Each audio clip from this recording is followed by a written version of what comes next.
Welcome, guys, to another midnight story. But tonight is not like the others. You shouldn't have come here.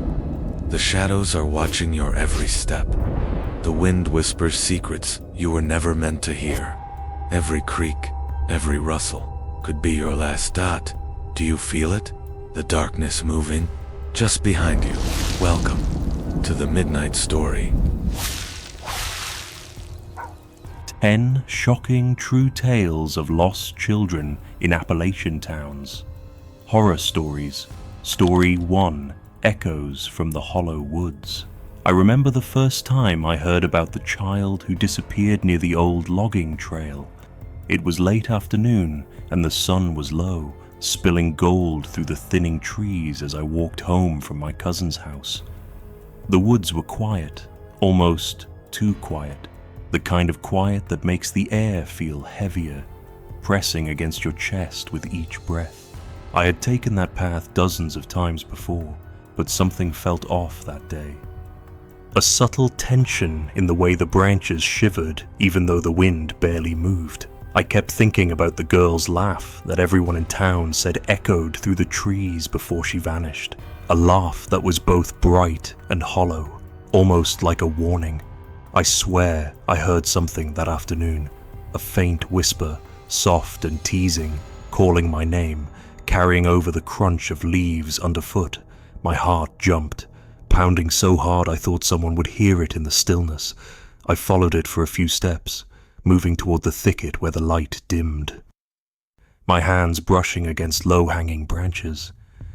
But the sound faded into the quiet, leaving me with nothing but the low rustle of leaves and my own ragged breathing. By the time I reached the clearing near the old hollow, everything was still. The air was thick, and the shadows between the trees seemed to pulse like they were alive, waiting, watching. I felt a shiver run down my spine, and I didn't look back as I hurried home. That night, the whole town was buzzing with talk of lights flickering near the hollow. People said children woke screaming, some crying for mothers or siblings that weren't there. Shadowy figures were glimpsed moving between the trees, always just at the edge of sight, always gone when someone turned. I tried to tell myself it was imagination, the kind of nervous excitement that spreads through a small town after something tragic, but I knew better. I knew the woods carried secrets. Weeks later, I was helping my uncle mend a fence when I caught a faint giggle drifting down from the hollow.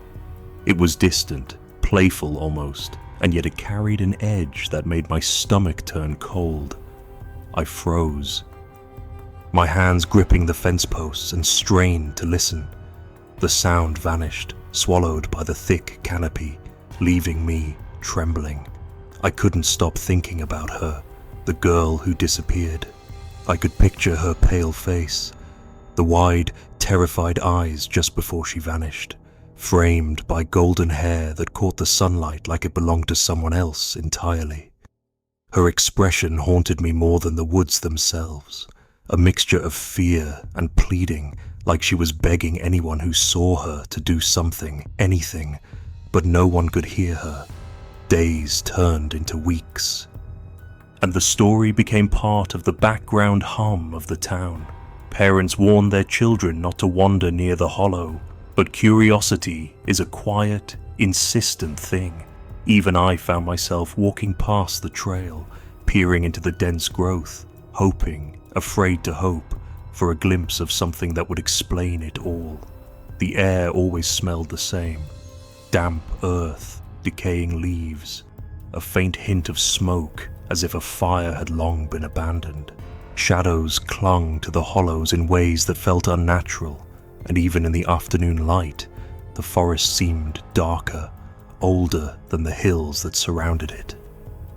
Sometimes, when the wind shifted, I thought I could hear tiny footsteps just behind me, moving over the roots and underbrush. But when I turned, nothing was there. I told myself it was the imagination of someone who grew up hearing too many stories, but I couldn't shake the unease that settled over my shoulders like a weight.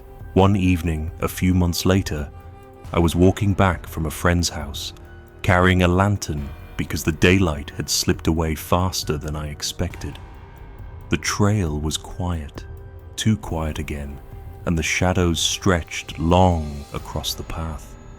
Then I heard it, a soft voice, calling my name barely above a whisper, coming from deeper in the hollow. My hands tightened around the lantern, my chest tightening in panic. I froze, the silence thick around me. The voice came again, faint and uncertain, and I felt a compulsion to follow it, as if ignoring it would be a betrayal. Step by step, I moved toward the sound, the lantern swaying and casting trembling light across the twisted roots and gnarled trunks. I could almost make out the faint shape of a small figure darting between the trees, disappearing before I could see it clearly. I called out, but my voice sounded hollow, swallowed by the expanse of the forest. Panic set in, and I turned to leave, but something made me glance over my shoulder. For just a moment, I thought I saw her, her face pale and anxious, eyes wide and searching, as though she had been waiting for me all along. And then she was gone, vanished into the shadows, leaving only the rustle of leaves behind. I ran the rest of the way home, my feet slipping on loose dirt and rocks, heart hammering, and didn't stop until I reached the lighted windows of my house. That night, I lay awake listening to the wind sigh through the trees, hearing faint giggles and whispers that weren't really there but felt impossible to ignore. Even now, years later, the memory clings to me. Driving past the hollow, the hairs on my arms rise and a shiver runs down my spine, even in the heat of summer. I've never gone back, and I never will. There's something about that place, a lingering fear that doesn't leave, a sense of eyes watching and waiting, and a child lost to the forest in a way that no explanation can reach.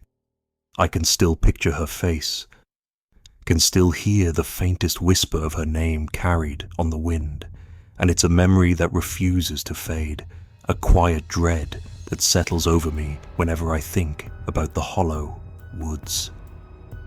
Story 2: The Vanishing at Pine Creek. I used to fish at Pine Creek every weekend, seeking some measure of escape from the heat, the dust, and the constant hum of the town behind me. The water was shallow in places, glinting in the late afternoon sun, and the smell of damp earth mixed with pine soothed a restless mind like mine. That summer evening, the air hung heavy. The sun, a dull orange disk, sinking behind the hills. Families were scattered along the banks, tents and chairs dotting the creek like tiny islands. I had cast my line near a bend I'd always favoured, the water running clear over smooth stones, when I noticed a boy wandering downstream.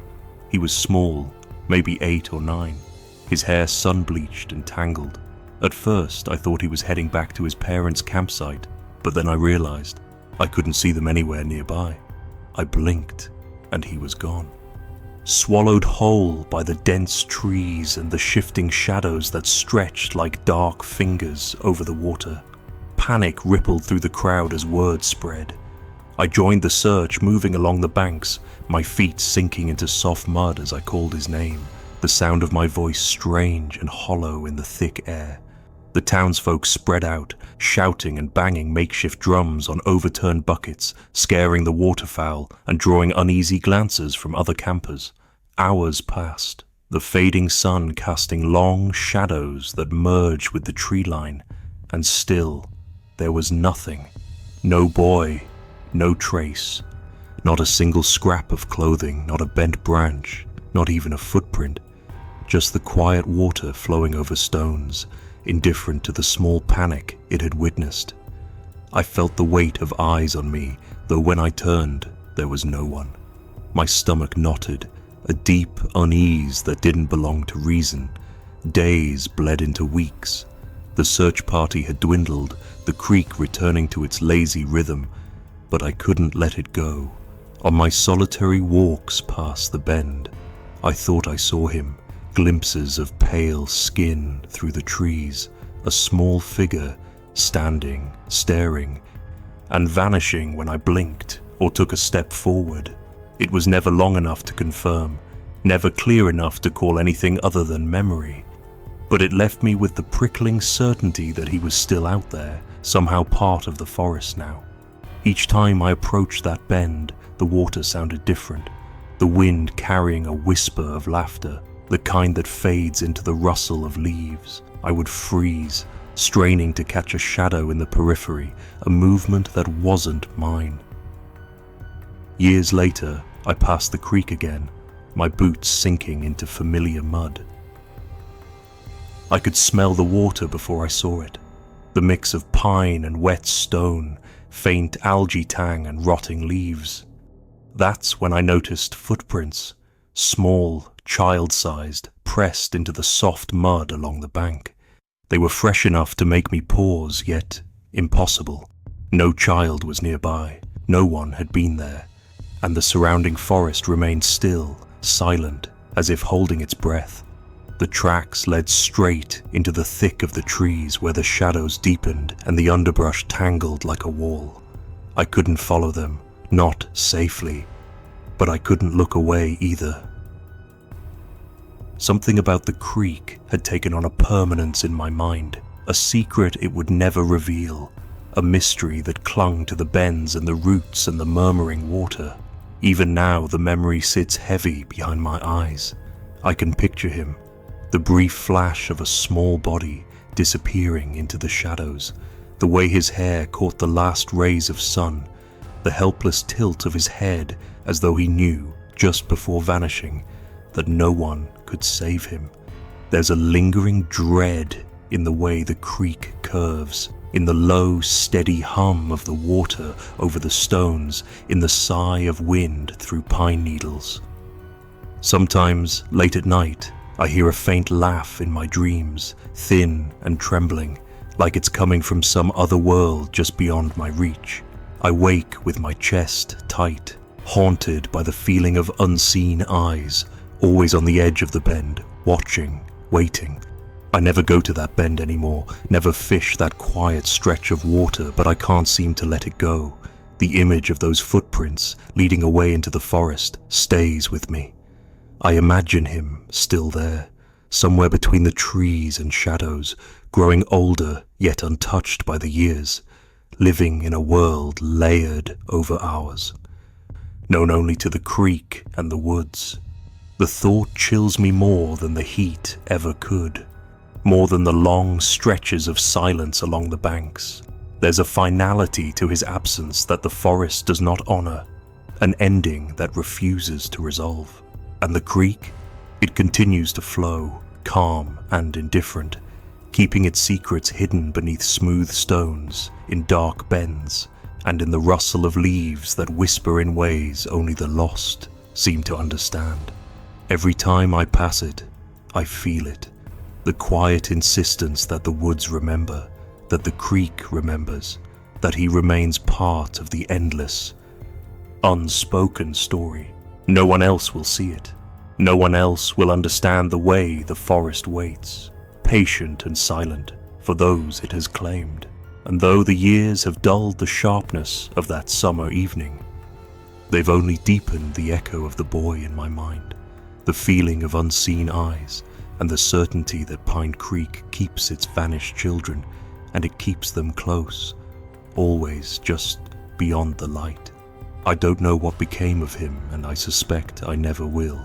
The forest does not answer questions, the creek does not speak, and the town moves on as though nothing happened.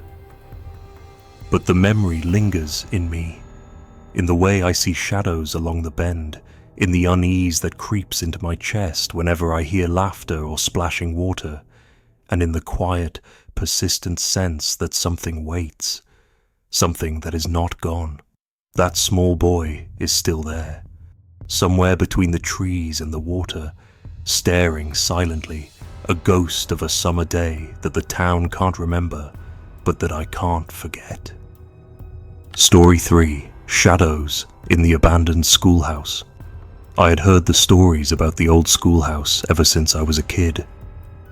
Everyone in town whispered about the boy who had vanished during recess decades ago, the one no one could explain, the one whose name was never spoken without a shiver. The building had been closed for longer than I could remember, its windows boarded up, the paint peeling, and the roof sagging like it was weighed down by years of forgotten sorrow. On a rainy afternoon, when the clouds hung heavy and the wind rattled the empty shutters, I found myself standing at the edge of the property, flashlight trembling in my hand, curiosity and dread wrestling for control. The air was thick with the smell of damp wood and mildew, and each gust of wind pressed the scent of wet leaves and old dust into my nose. My heart hammered, but I couldn't turn away. I forced the door open with a low groan of rusted hinges, the sound echoing like it had awakened the building itself.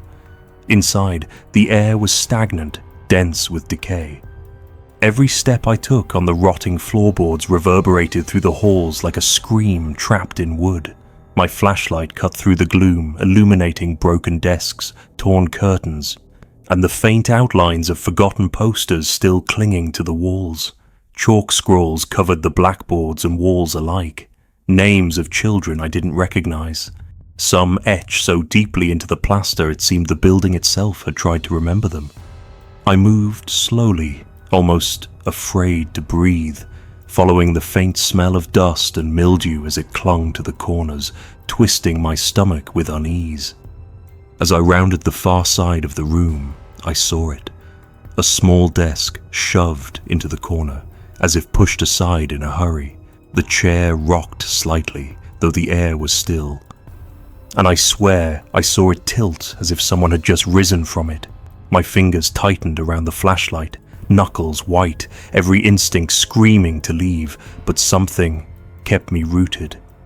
Then I heard it, a whisper, soft and fragile, almost drowned beneath the storm rattling the windows.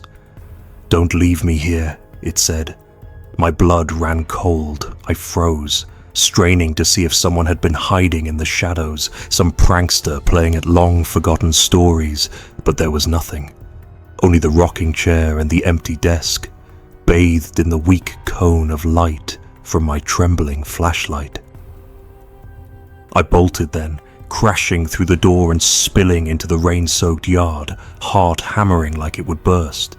The thunder seemed distant, inconsequential compared to the pounding of my own pulse. I didn't look back until I was safely down the gravel road, and even then the image of the chair rocking by itself lingered.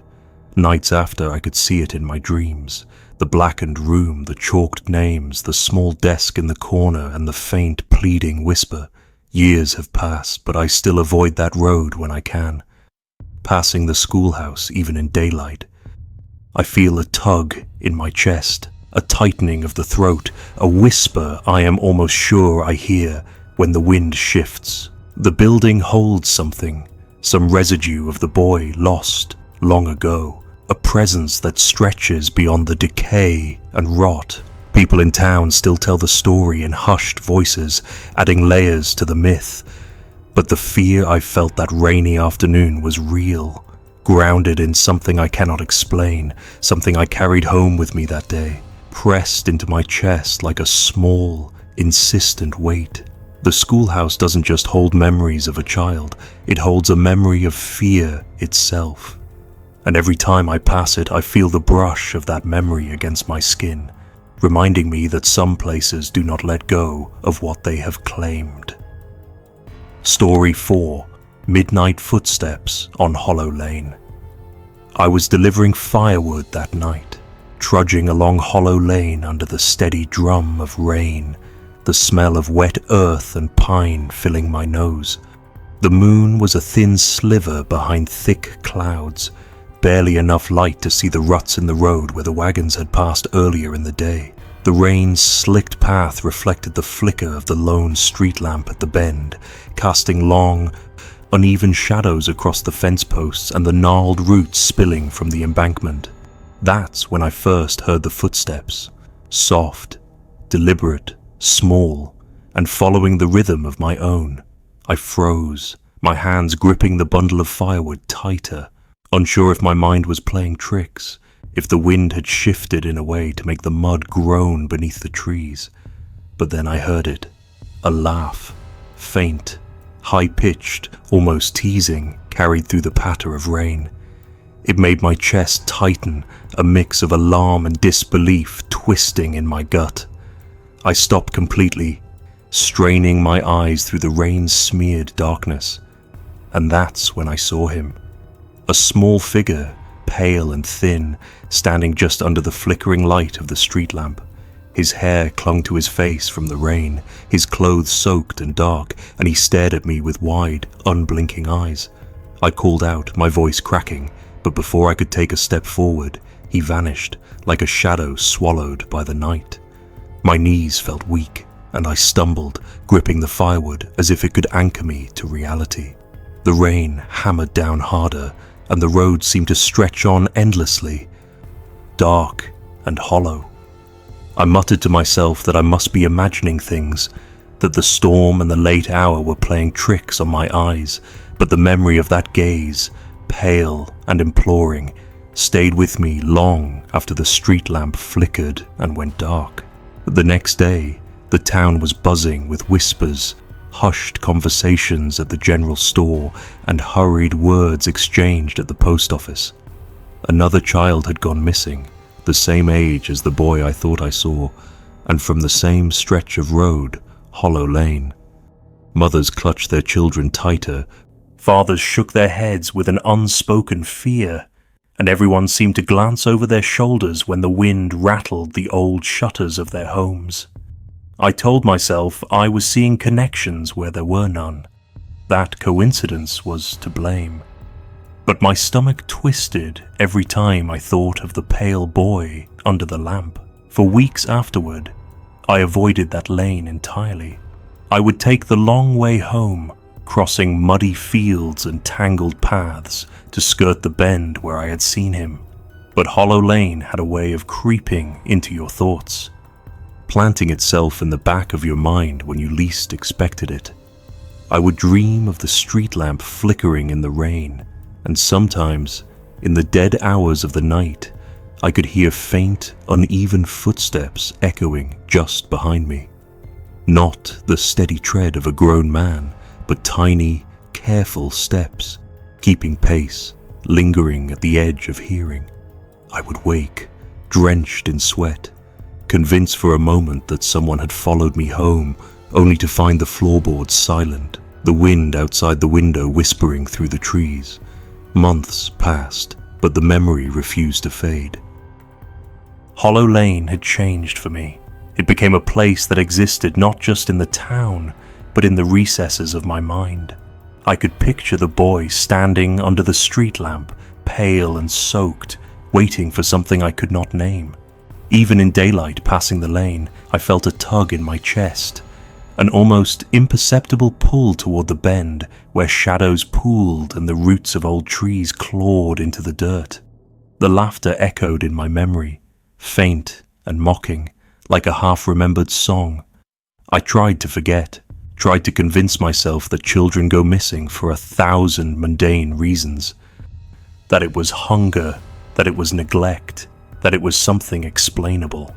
But Hollow Lane defies explanation. The rain, the smell of wet earth, the slick mud, and the flickering light all combine to make the memory vivid, alive, impossible to ignore. Sometimes when I walk other roads at night, I catch the same sound, those tiny footsteps following just behind, pacing me, never overtaking, never revealing themselves. And I know, somewhere deep down, that Hollow Lane hasn't let go, that it holds something, a presence, a weight that remains whether the boy vanished into it or whether it has claimed him entirely.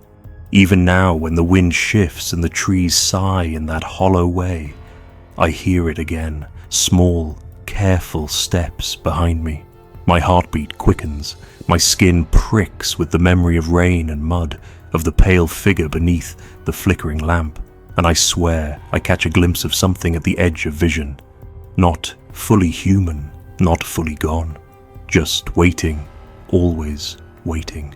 There is no comfort in knowing the boy's fate. There is only the knowledge that some roads do not forgive, that some shadows do not fade, and that hollow lane will always remember. I will never walk it alone again, and yet I can feel it in my mind every night. A reminder that some things are never truly lost, and some things are never truly explained. Story 5. The Disappearance at Black Hollow Farm. I remember the first time I saw Black Hollow Farm up close. It had been abandoned for years, the paint peeling in long strips, the roof sagging in the middle as though weighed down by time itself. My uncle and I were gathering hay that summer afternoon, the sun low and hot, and the air smelled of dry grass mixed with the distant scent of damp earth. As we worked near the barn, I noticed something odd. Small shoes lying near the threshold, partially hidden in weeds that had crept over the old stone foundation. I pointed them out to my uncle, and he frowned, muttering that kids had been wandering near the farm for years, but he didn't linger. I knelt to look closer. The shoes were clean, but they didn't belong to anyone I knew. There were no footprints leading away, no signs of struggle, nothing but the emptiness that seemed to seep from the shadows beneath the barn. Locals had always said the farm was cursed. Stories whispered from porch to porch told of children who went near and never returned, or returned different, pale and silent, with eyes that seemed to see into places no one else could. I tried to laugh it off, telling myself that people always made up tales to warn others away from empty buildings, that maybe the farm's crooked walls and broken windows were all the imagination needed to make a place seem alive. But standing there, in the heat and the quiet, I could feel the air grow colder, like the shadows themselves were pressing against my skin. Goosebumps rose along my arms, and I caught myself glancing over my shoulder, half expecting to see the child who had once been there, standing silently behind the hay bales. We finished gathering what we could, my hands shaking slightly as I stacked the hay in the wagon. The barn seemed to watch us, its dark doorway a mouth of blackness that made my stomach twist. I tried to ignore it, focusing on the work, but every creak of a loose board and every distant rustle of leaves made me flinch. That night, the memory of the shoes lingered, and I found myself dreaming. In the dream, the child was there, small and pale, calling for help from the shadows beneath the barn. The voice was soft but desperate, echoing through the wooden beams, bouncing off the walls, pleading for someone to see, to do something, to save them. I reached out, but every time I tried to step forward, the darkness swallowed him, and the calling grew fainter, leaving me with a hollow, sinking dread. I awoke in a sweat, the sound of wind rattling the windows blending with the echo of that soft, impossible voice. Even in the light of morning, I could feel the cold touch of the farm lingering in my chest, a presence that did not leave with the sunrise. For weeks afterward, I avoided walking near Black Hollow Farm, taking longer routes whenever I passed the fields nearby. The memory of those shoes, so clean and small, and the feeling of eyes in the shadows, clung to me. Even the townsfolk's stories didn't comfort me. They only added layers to the dread, confirming that this place had claimed more than I could ever see or understand.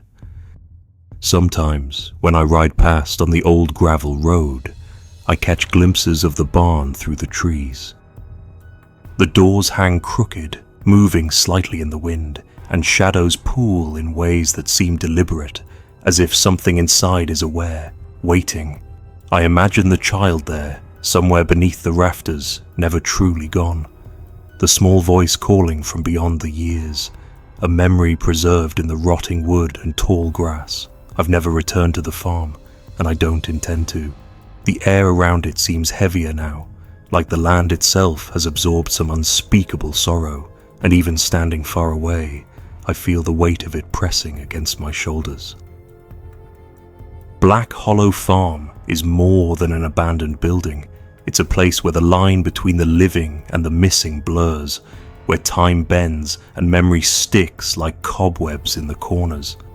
I can still picture the shoes, neat and empty in the dirt, and feel the chill that ran up my spine the moment I saw them.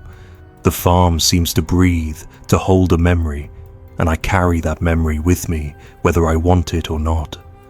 Sometimes, at night, I imagine that small voice calling again, soft but urgent, and I shiver, knowing that some places do not forgive, some shadows do not leave, and some children are never truly found.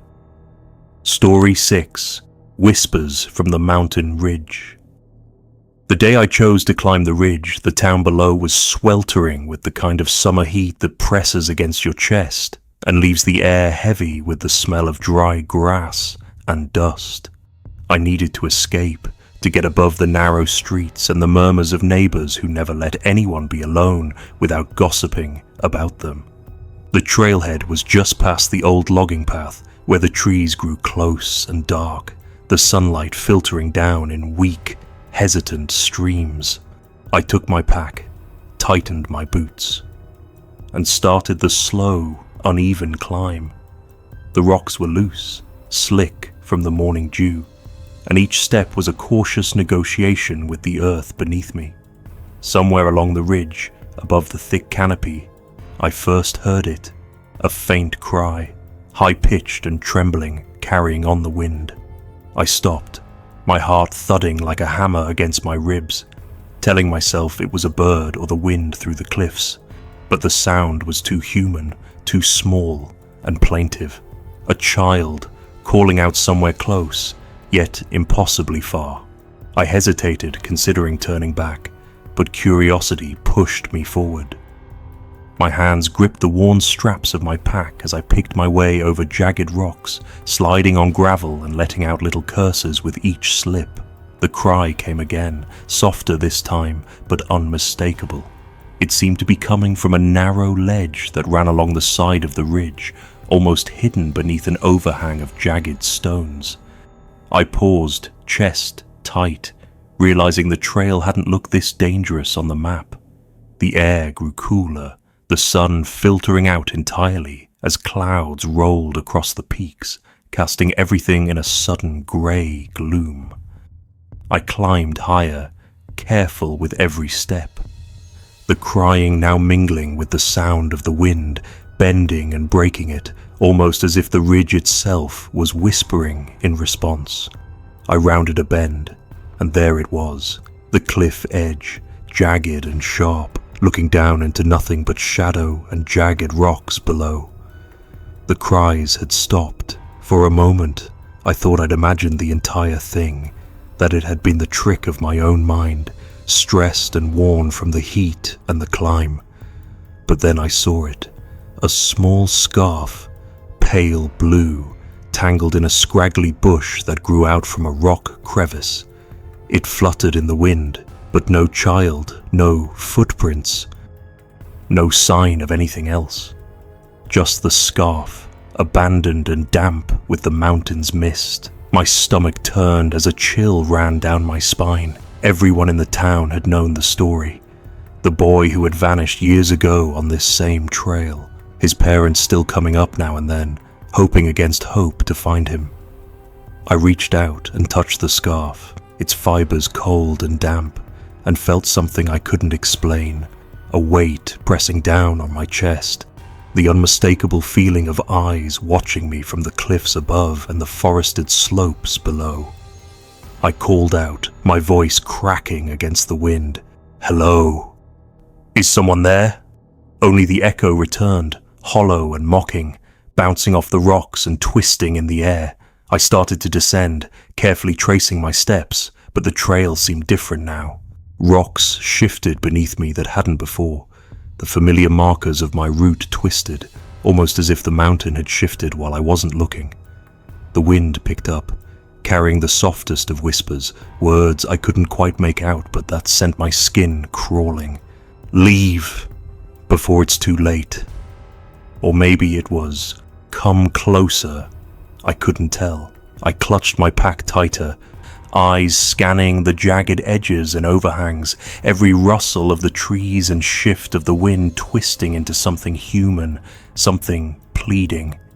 By the time I reached a wider part of the trail, the sky was a dull, heavy grey, and the sun was gone behind a layer of clouds. The cries returned, almost right above me this time, but still distant, hollow, and impossible to locate. I stumbled forward, heart hammering, breath ragged, the sense of being followed creeping up my spine. Every step I took seemed to carry me back to the same spot. The scarf, the cliff, the impossible emptiness. My mind spun with thoughts of the boy, the stories of the locals, the way the ridge had claimed him and left only whispers behind. I considered calling someone, a ranger or a friend, but my phone showed no signal, just dead, empty bars. The forest around the trail pressed in, branches clawing at my sleeves, leaves brushing my face, and the whispers continued. They weren't loud, just on the edge of hearing, soft as breath, but urgent, persistent. Don't. I couldn't tell what it was saying exactly. It was everywhere and nowhere, circling me, tugging at something deep in my chest. Eventually, I reached a point where the trail leveled out near an old stone wall, a remnant from when the ridge had been mined or quarried decades before. I paused, leaning against the cool stone, hands trembling, trying to collect my thoughts. That's when I noticed something new. Tiny footprints in the mud, fresh, small, childlike, leading away from the wall and into a narrow thicket. My stomach lurched. I had been alone. Yet here were signs that someone, or something, had been following the same path. I followed the footprints with my eyes, tracing them as they disappeared into shadow, and I realized I could hear them again. The soft, irregular sound of small feet moving over twigs and underbrush. Panic set in. I turned around to go back the way I had come, but the trail behind me seemed different. The ridge was too quiet now, the usual distant cries of birds replaced by a heavy, oppressive silence. I could feel the eyes on me, watching from every tree, every rock. I wanted to run, but my legs felt leaden, my boots caught on roots and loose stone. The whispers continued, sometimes sounding like a child, sometimes like the wind twisting into words. I kept my gaze on the footprints, hoping to find some reassurance, but they led me deeper into the thicket, toward a place I didn't want to go. Eventually, exhausted and trembling, I found a small clearing with the remnants of a cabin, long collapsed, overgrown with moss and vines. The footprints ended at the ruins. My eyes scanned the shadows, every corner, every broken beam, searching for anything, anyone. The air was thick, heavy with decay, and the wind carried a faint scent of something I couldn't place. Earthy, metallic, faintly sweet. I knelt, brushing away leaves, hoping to see some sign of life, some clue. Only the scarf, the same blue scarf, now folded neatly on a broken plank as if placed there deliberately. I shivered and backed away, feeling the presence again, the weight on my chest, the eyes, the whispers. I turned, finally, and ran, stumbling over roots and rocks, sliding down loose gravel, the wind tearing at my hair and clothes. The cries followed me, fading and returning, a maddening, endless echo.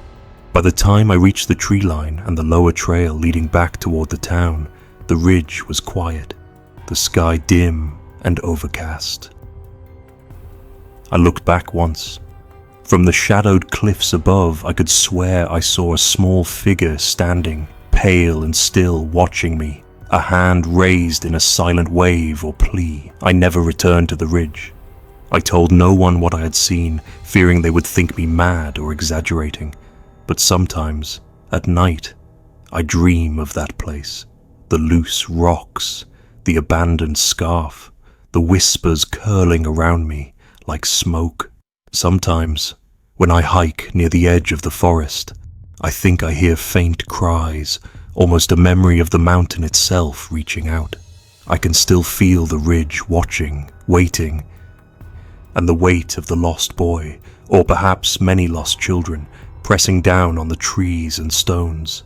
The wind carries voices, sometimes urgent, sometimes sorrowful, always just beyond comprehension. Even now, months later, I can't walk past the edge of the forest without my stomach tightening, without my heart remembering the sound of those tiny, impossible footsteps following me, keeping pace just out of sight. The ridge is quiet, yes, but it remembers. The stones, the cliffs, the abandoned scarf, they remember. And in the night, when the wind shifts and the trees sigh, I swear I hear the whispers again, calling for someone to listen, someone to follow, someone to disappear like they did. I tell myself it's just the wind, just memory and imagination, but deep down, I know better. The mountain has a way of keeping what it takes, and the whispers, faint as they are, never stop. Story 7. The Lantern of Lost Hollow. I remember that night like it was etched into my bones, every shadow and breath forever lingering in my memory.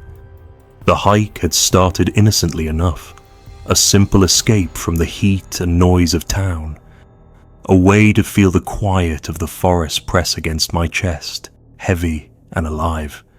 The sky had already turned a deep, bruised purple as I left the main trail, heading toward a narrower path locals called Lost Hollow. There wasn't supposed to be anyone around. I had the mountain to myself, save for the rustle of leaves and the occasional snap of a twig beneath my boots. The air smelled of wet pine and earth, rich and pungent after a week of rain, and the fog had begun to roll down from the ridge, settling over the path like a slow, suffocating blanket. My flashlight barely cut through it, the beam scattering in the moisture like it had no purpose at all. And then I saw it, a flickering orange light bobbing slowly ahead of me, the kind that didn't belong in the fog unless someone carried it. At first, I thought it was another hiker, maybe lost like me, holding a lantern or flashlight. I called out, my voice brittle and unsure, swallowed almost immediately by the damp air. No answer. The light drifted along the path, gentle, rhythmic, almost teasing. My stomach churned with the kind of nervous anticipation that makes you question your own eyes. I moved closer, careful with each step on the wet roots and slick rocks, trying to figure out who could be out here so late. But the further I went, the smaller the lantern seemed, shrinking in my vision until it looked like it could only belong to a child. I remember a sharp, cold jolt of unease running down my spine. Something wasn't right. By the time I reached the spot where I thought whoever it was should be standing, there was nothing.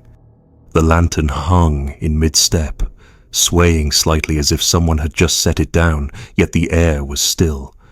No wind stirred the fog, no sound betrayed a hidden presence. I called again, louder this time, my voice cracking. The lantern swung gently, then stopped. My gut told me to leave, to turn around and run back to the safety of the main trail, but some irrational curiosity kept me rooted there. I crouched, peering through the fog, half expecting to see a small figure crouched in the shadows, but there was nothing. Just that tiny lantern, glowing faintly against the grey-white of the mist. I remember thinking I must have imagined it all. That exhaustion and the damp cold had conjured a hallucination. I reached out to touch it, and the second my fingers brushed the metal frame, a low, soft sound reached my ears, almost like a whisper carried through the fog. I froze, heart hammering. It was a voice so faint I couldn't make out words, but it felt deliberate, a quiet beckoning. I spun in every direction, shining my flashlight through the fog, and for a terrifying instant, I thought I saw movement just beyond the tree line, a shadow so small and quick, I almost convinced myself it was nothing. I told myself it was an animal, maybe a fox or raccoon, but the way the lantern had moved, as if someone, or something, had set it down and then disappeared, didn't fit with any logic I could muster. I took a step back, then another, feeling my pulse thudding against my temples. The lantern bobbed again, gently swinging, and I swear for a moment I thought it tilted toward me, as if nodding or acknowledging my presence. A laugh, soft and high-pitched, came from somewhere deeper in the fog. Not a child playing, not the kind of laugh you hear on a carefree evening, but brittle, like glass breaking under ice. It rolled through the trees and seemed to linger, making my skin crawl. My flashlight trembled in my hand as I tried to see where the sound had come from. The fog seemed to thicken, pressing closer, hiding the path behind me. The forest no longer felt like it belonged to the world. It was alien, hostile, watching. I stumbled backward, tripping over a root, and the lantern flicked once, bright and vivid, then dimmed again. I heard footsteps, small, light, following me, not running, not rushing, just keeping pace. My heart seized. I spun around, shining the light, and again there was nothing. Only the fog, the trees, and the lantern now sitting a few feet behind me. Not swaying this time, just waiting. The laughter came again, quieter now, almost sorrowful. I don't know what compelled me to keep moving forward, but I did, forcing my legs to carry me past the spot where I should have felt relief. The path wound sharper, the fog heavier, and I kept looking over my shoulder, expecting, dreading, the moment I'd see the figure that belonged to the lantern. I remember the stories the locals told me afterward, the ones I'd brushed off as superstition. Decades ago, they said, a young girl had gone missing on this very path, lantern in hand, wandering too far into the woods. Some swore she could never leave the forest, that her spirit wandered the path at night, searching for someone who could see her, or maybe someone to follow her into the mist. I had laughed when I first heard the tale, but now, my lungs burning from cold air and fear, I knew they hadn't been lying. The fear in their voices, the way their eyes darted toward the tree line when Lost Hollow came up, they had seen her too, or something like her. I passed a gnarled oak, its branches reaching like claws over the path, and that's when I saw it again, the lantern, bouncing lightly just ahead. I froze, the blood in my veins turning to ice. I called out, my voice strangled, but nothing answered. The laughter came again, just a breath this time, barely audible. I knew it wasn't a trick of my mind. My boots slipped on the damp moss as I tried to pick up speed, desperate to reach the road. The lantern seemed to float along the path, always a few steps ahead, always just out of reach. Every instinct screamed to leave, yet some part of me wanted to follow, to understand why a small lantern could haunt a trail decades after a child disappeared. The minutes stretched like hours. My legs burned, my lungs ached, and the mist thickened until my vision was nearly swallowed. I stumbled onto a clearing I didn't recognize, panic mounting as I realized I had lost all sense of direction. The lantern sat in the middle of the clearing now, swinging slightly, and for a heartbeat, I thought I saw the outline of a small child standing just beyond it. My flashlight flickered, and when the beam steadied, the figure was gone. Only the lantern remained, its glow diffused in the fog, patient, endless. I ran then fast and careless, tripping over rocks, tearing my sleeves on branches, ignoring the pain in my knees. The laughter followed, softer, more distant, but still there. I reached the main road finally, soaked, trembling, and the lantern was nowhere in sight, yet the fog clung to me even here, drifting in patches like it had followed from the forest. I didn't stop running until I reached my truck, hands shaking as I fumbled the keys, the engine roaring to life under me. As I drove back to town, headlights cutting through the fog, I swore I could see that tiny light bobbing behind me, faint but relentless. Until the trees swallowed it whole, I never hiked Lost Hollow again. Friends asked, pressed for details, and I offered vague explanations, said I must have imagined the whole thing, or that the fog had played tricks on my eyes. But I know what I saw. I know what I felt. And even now, weeks later, when I walk near the edge of town after dark, I think I hear it again. The soft bobbing of a lantern, the faintest high laugh, carried on the wind. Sometimes I swear it follows me down the streets, through empty alleys, keeping pace just out of sight.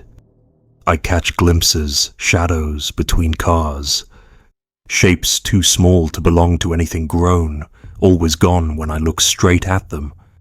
I asked the locals more about the girl afterward.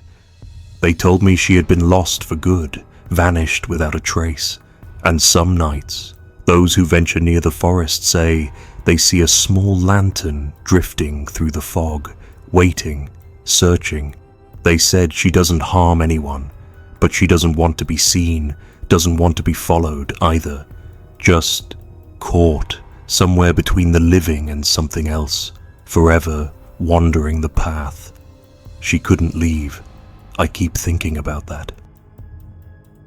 About the way the light moved without wind, the way the air grew still around it, the way it felt alive, patient, and entirely alone. And sometimes, in the quiet hours before dawn, when the world is still and the fog creeps into town from the hills, I hear the faintest bobbing behind my own house, and I know she's out there, still searching, still moving, and I have no way to stop her. I tell myself it's the mountain playing tricks, that my mind is exaggerating shadows into memory, but deep down, I know the truth. Lost Hollow keeps its secrets.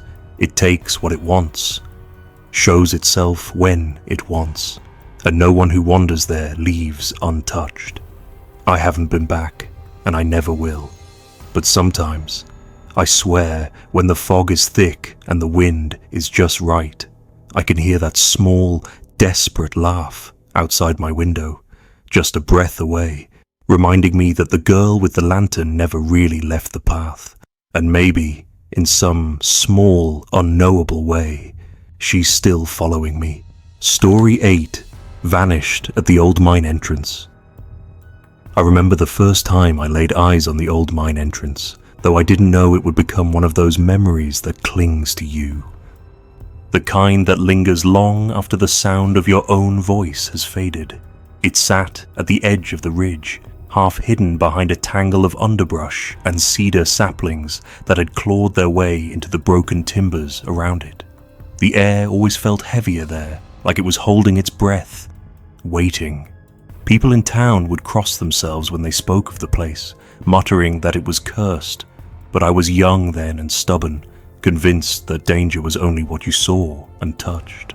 I'd never been inside, not fully, though plenty of boys my age had dared each other to step close, to poke sticks into the darkness and laugh when the wind whistled out replies that sounded like whispers.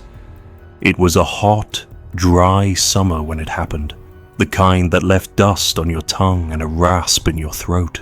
My cousin had dared a boy from down the road, Tommy, to walk inside the mine, just past the sagging timbers where the earth seemed to swallow light. Tommy was small for his age, barely 10, and he had a nervous twitch to his hands that made him fidget whenever someone watched him too closely. I remember standing a few yards back with the others, the smell of iron and moss curling from the cracks in the wood, the shadows stretching like dark fingers across the clearing. He laughed, though it didn't reach his eyes, and with a final glance over his shoulder, he stepped inside. The air shifted immediately, heavier, as if the mine had been waiting for him all along. A few minutes passed, and at first, it was nothing.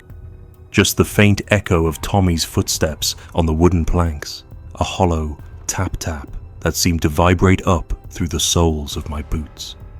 Then came the rocks, tumbling down the shaft with a sound that made my stomach clench, a sharp, metallic clatter that rolled and multiplied in the darkness, echoing farther than it should have. I wanted to call out, to run forward, but the adults who had wandered closer froze, their mouths open in some silent recognition of the wrongness. The noise stopped just as suddenly as it started, leaving nothing but the low hum of cicadas in the heat, and Tommy was gone. We called for him. Our voices bounced off the timbers, strangled by the shaft and swallowed by the hollow black beyond. The adults went in after him, lanterns swinging on shaky arms, the flames painting their faces with a frantic orange glow. I remember the shadows shifting like living things, stretching and twisting against the walls, making the dark seem thicker than it should have been. They came back out hours later, faces pale, mouths pressed in lines that didn't belong to words, shaking their heads. No one had seen anything. No footprints, no fallen hat, no trace of Tommy. Just the faint metallic tang of the mine and that sickly hollow silence that followed them out. After that, the mine became a place you passed quickly, keeping your eyes forward, avoiding the sagging timber like it might reach out and grab you. Sometimes I would catch a glimpse of the entrance from a distance, a dark hole half swallowed by brush, and my stomach would knot. Older folks in town whispered about the disappearances. There had been others long before Tommy, boys and girls, some on dares, some wandering alone after chasing rabbits or fetching water. The stories were always the same, a clatter of stones, a sudden quiet, and nothing more. And the more you learned, the heavier the air felt, as if the mine remembered, as if it had patience. I kept myself away for years, but the memory never left. Even walking past the edge of the ridge now, decades later, I feel it. The pressure, the prickle at the back of my neck, the sense of eyes on me where there should be nothing at all. One evening, after a rainstorm had left the paths slick and the air sharp with wet pine, I found myself drawn back, boots sticking in the mud, lantern swinging low in my hand. The entrance was darker than I remembered, like it had thickened in my absence, waiting. And that's when I saw it. The first time I realized it might be more than just shadows playing tricks. A small figure stood just inside the entrance, barely visible, a silhouette that might have been a child. My heart thudded painfully against my ribs. I froze. My breath caught in my throat, not with fear at the thought of the mine itself, but at the impossibility of what I saw. The figure didn't move, didn't speak, just stood, waiting as if daring me to step closer. I called out, my voice shaking, and the figure didn't respond. It didn't vanish either, it just watched. I took one cautious step forward, and the hairs on my arms rose, the lantern swinging wildly as the shadows stretched and quivered. Then came the sound, a faint clatter like tiny rocks skidding down a hollow shaft. It echoed around me, bouncing off the walls of the ridge and back into the clearing, and the figure shifted ever so slightly. I wanted to run, but some part of me was rooted to the spot, held fast by a mix of horror and fascination. Another clatter, closer this time, and then a soft whisper, so faint I thought I imagined it. Come in. My lungs burned as I turned and ran, mud sucking at my boots. Branches lashing my face, the whisper following me, carrying on the wind long after I thought I had left it behind. I never went back after that night. But sometimes, in the quiet of the evening, I catch the shadow again at the edge of my vision, just standing at the entrance. And I swear every time the mind feels alive, patient, waiting for someone foolish enough to enter, to vanish, and leave nothing behind. Some nights, when the wind presses against my window and the trees groan against one another, I hear it, the faintest clatter of rocks rolling down an empty shaft, and a whisper that is never quite part of the night. Come in. I tell myself it's the wind, that the mind can play tricks after so many years of remembering. but my stomach tightens, my skin crawls, and I know deep down that the mine is still there, still waiting, still hungry for the lost. It has been years since Tommy disappeared, decades since the town first murmured about children vanishing inside that hollowed-out moor. The entrance still sags, still swallows light, still reeks faintly of iron and damp earth. I've grown older, my hair thinning, my hands lined with work and worry. Yet every so often I find myself walking past it, drawn by something I can't name, something that won't let go. And in those moments, I see the figure again, small and silent, waiting just beyond the timber, at the threshold of darkness that has swallowed so many before me. The memory is sharper than a knife. The echo of clattering stones, the hollow silence that followed, the impossible eyes watching, patient, expectant. And I know, with a chill that makes my bones ache, that if I stayed even for a moment, I might never come back, and no one would ever find me. So I pass by, heart hammering. Boots slipping on the loose earth, lantern long extinguished in my memory. The mine remains behind me, breathing quietly, patient, knowing. I catch myself glancing over my shoulder, every shadow a possible shape, every whisper of wind carrying the faintest chilling invitation. And I know the truth I cannot deny. The mind does not forget, and the entrance is never empty. Some part of me still hopes it will call again, and that I will find Tommy, or that Tommy will find me.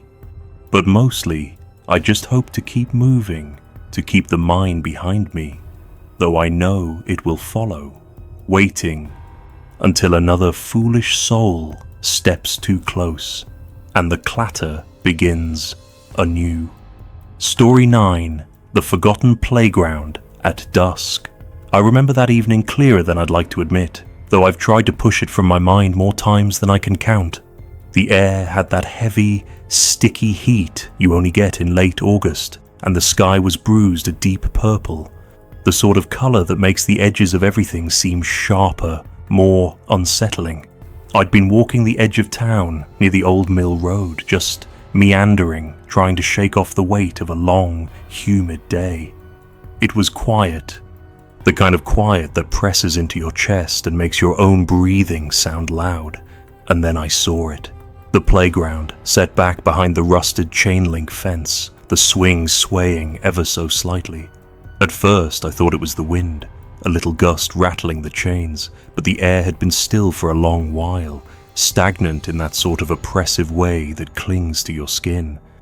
I stood frozen at the edge of the path, peering through the gaps in the fence, because I knew I shouldn't look, knew the stories, but something in me couldn't walk past. The swings moved back and forth like someone had just stepped off, though no one was there. The slide gleamed faintly in the dying light, wet with dew or maybe sweat from the day, and the merry-go-round leaned slightly, as if someone had let go mid-spin. I should have left then, but I felt this pull, a curiosity that didn't make sense. I had heard the stories from the neighbors, hushed conversations behind closed doors, faces tight with memory. A boy had disappeared from that very playground years ago, a late summer evening, much like this one. They said he had been swinging, laughing, and then, just like that, gone. No trace of him, nothing but the echoes of his voice in the empty streets. Some people claimed it was an accident, that he wandered into the woods, maybe fell into the creek. Others whispered darker things I didn't want to repeat. I had never believed in ghosts or curses, but standing there, I began to feel the weight of those whispered warnings, heavy and wet in my chest. I inched closer to the fence, boots crunching on the gravel, and felt the hairs on my neck prickle. It was like the air itself was watching me, holding its breath. And then I noticed something I hadn't before, a small pair of shoes, scuffed and faded, resting just at the edge of the swing set, like someone had kicked them off and forgotten them in a hurry. My heart thumped in my ears.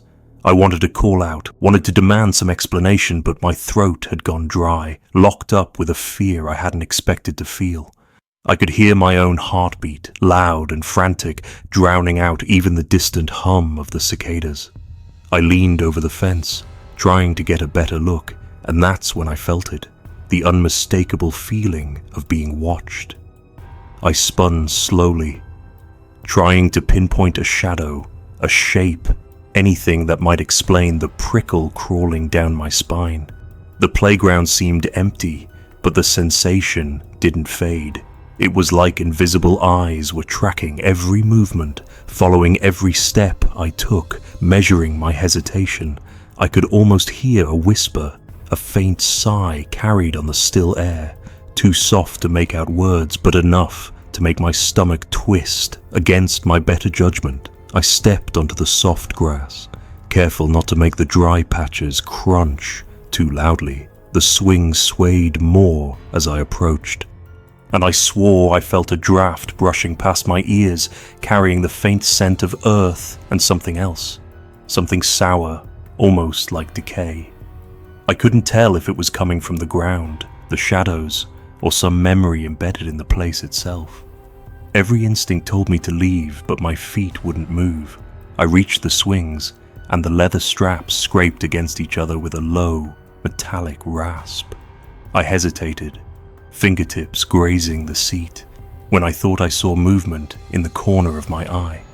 A figure, small, hunched, pale, just beyond the tree line.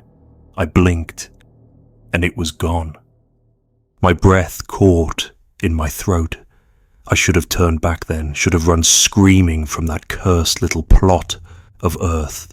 But something held me there, rooted to the spot like the playground itself had claimed me. For a long while, nothing happened, except the air thickening, pressing against my chest, and the swings continuing their slow, mechanical sway.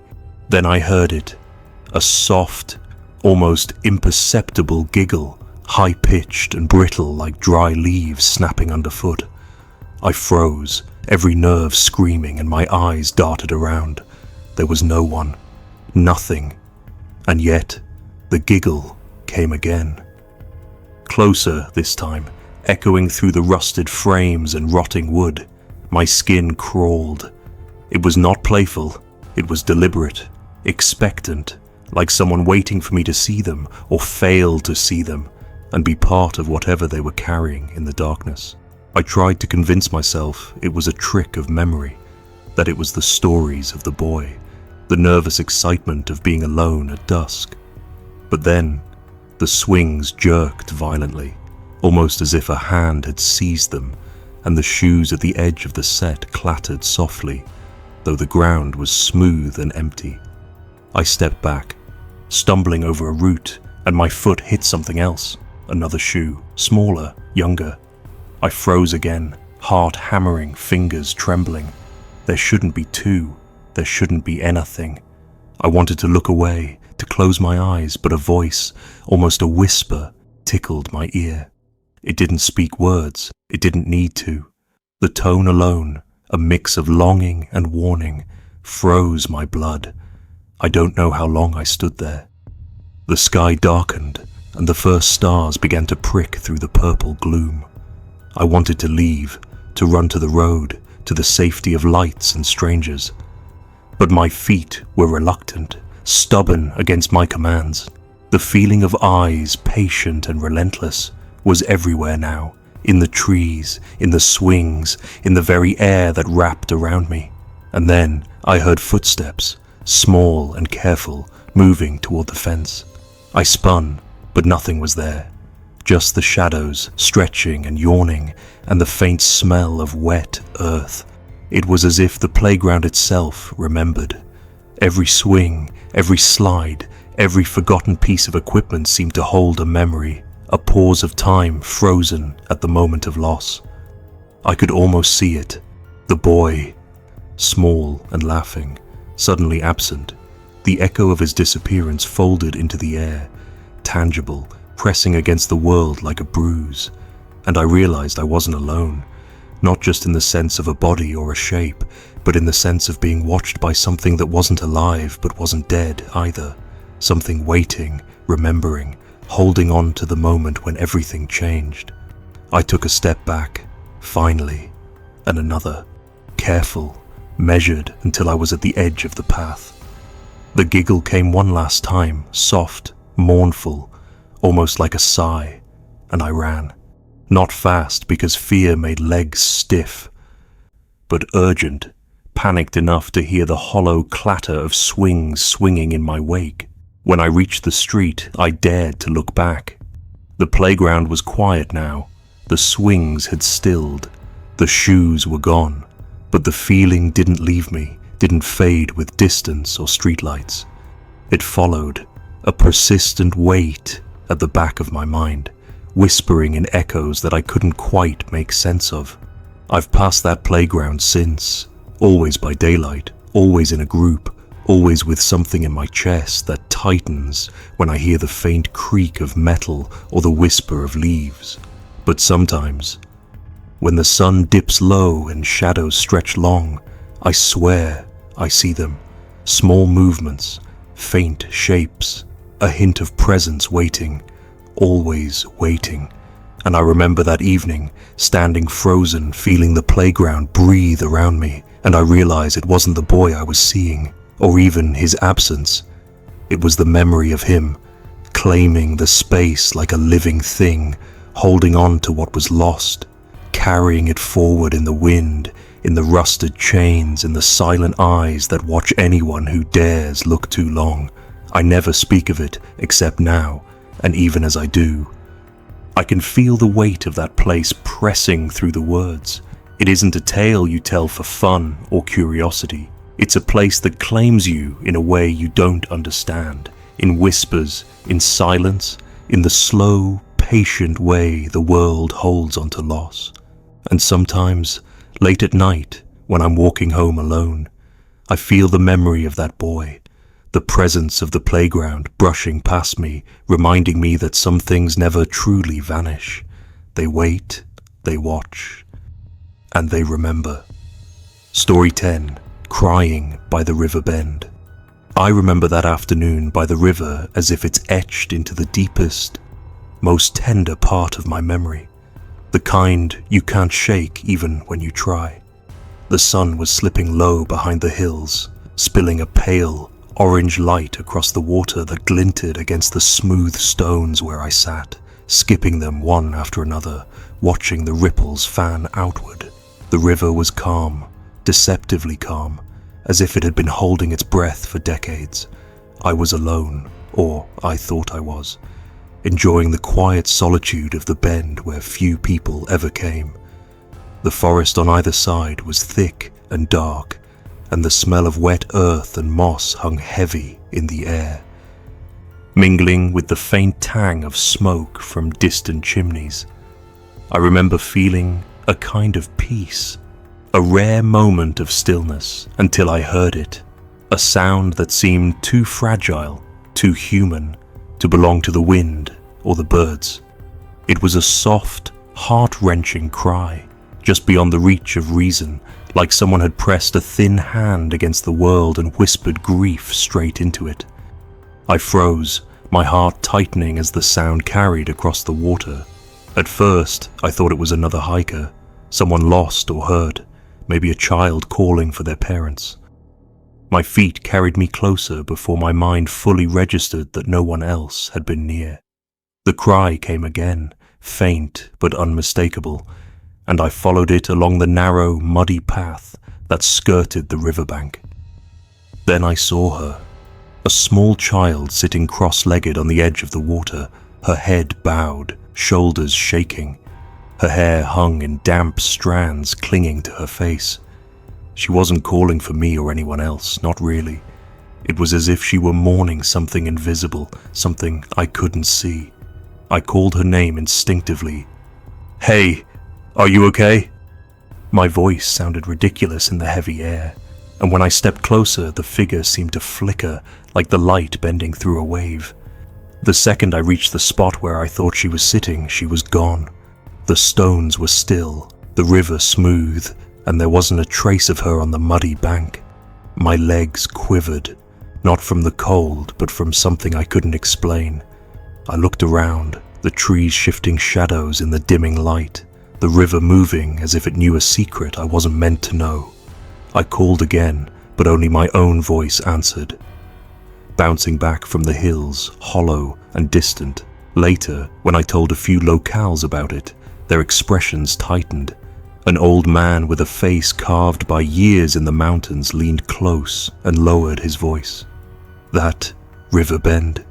A girl went missing there a long time ago, he said. Years back. Never found her. Some folks swear you can hear her crying if you pass by at just the right time.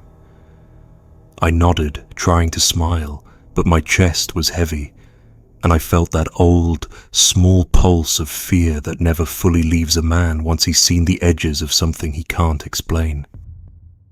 I walked back to my car in silence, the trees whispering and the river gurgling over stones as if mocking me, carrying with it faint remnants of a memory I couldn't belong to. Days later, I found myself unable to stay away from the path. I told myself it was curiosity, that I needed to see if it had been my imagination. The forest felt different that second time, colder somehow, though the sun still pressed warmth against the hills. I walked slowly, stepping over roots and jagged stones, trying to focus on the mundane, the shape of the water, the scent of pine, the birds overhead. And then I heard it again, a soft, muffled cry, almost beneath the sound of the river curling around me like smoke. I froze, remembering the way her small figure had flickered like candlelight, and I felt the unmistakable pull of something unseen but present, something that remembered me. I approached the edge of the river where the mud had dried into cracks and stared at the water. For a moment, it seemed to swell with shapes, shadows that might have been stones, might have been small hands pressing against the surface from below. The cry came again, and I could feel the air vibrating, like the sorrow itself was moving through the breeze. I wanted to step back, to run, but my feet stayed planted. I didn't move, didn't call, because I realized then that it wasn't a child in the conventional sense. It was a memory, a lingering fragment of loss that the river had claimed, a sorrow too heavy for the world to carry, and somehow it had found me. The more I watched, the more the landscape around me changed. I could almost see her, shifting just beyond my peripheral vision, a pale outline, hair plastered to her face, staring at me without eyes. And every time I blinked, she vanished. A cold weight settled into my chest. I wanted to tell myself it was a trick of the light, a combination of exhaustion and imagination, but every instinct I had screamed otherwise. I knew this place had claimed her, and that whatever had happened, however it had come to pass, it refused to release her. I remember backing away, the cries fading into a sorrowful echo that seemed to attach itself to me, trailing in the wind, brushing my ears, touching my skin. I didn't look back until I reached the old oak at the path's curve, and even then I only glimpsed a flicker of something small. A figure crouched and waiting. That night, I couldn't sleep. The sound of running water in my dreams was the same cry from the river. I could see her, hear her, feel her grief pressing against the corners of my mind. I couldn't get it out. My home felt smaller, more suffocating, and the trees outside my window seemed to lean closer as though they, too, remembered her. I thought about going back, confronting it, even though I knew it would change nothing. But I never did. I couldn't. There's a weight in places like that, a kind of sorrow that doesn't leave even when the body does. Weeks later, I walked along the main road, keeping the forest on my right, the river hidden behind the bends. I passed the spot, careful to keep my eyes forward, but I could feel it, the pull of something watching, waiting, and for a fleeting moment, I thought I saw her small figure again, crouched at the edge of the trees, pale in the last light of dusk. I blinked, and she was gone. But the cry followed me for miles, carried on the wind, brushing against the nape of my neck. Even now, years later, I pass that road, and the memory curls around me like smoke. It isn't just a story about a missing child anymore. It's a tangible thing, a presence lingering in the folds of the river, in the creak of the swings, in the sigh of the forest. The child is gone, yes, but the sorrow she left behind is not. And I carry it with me every time I pass that river bend, every time I hear water whisper against stones, and every time I feel that subtle, persistent ache of something lost forever. I sometimes wonder if anyone else hears it, if anyone else sees her in the shadows of the trees, crouched, waiting, crying for someone who can never answer. And every time I walk that path, I take small, careful steps, because I know now that the river keeps what it wants, and it remembers. It remembers me, too.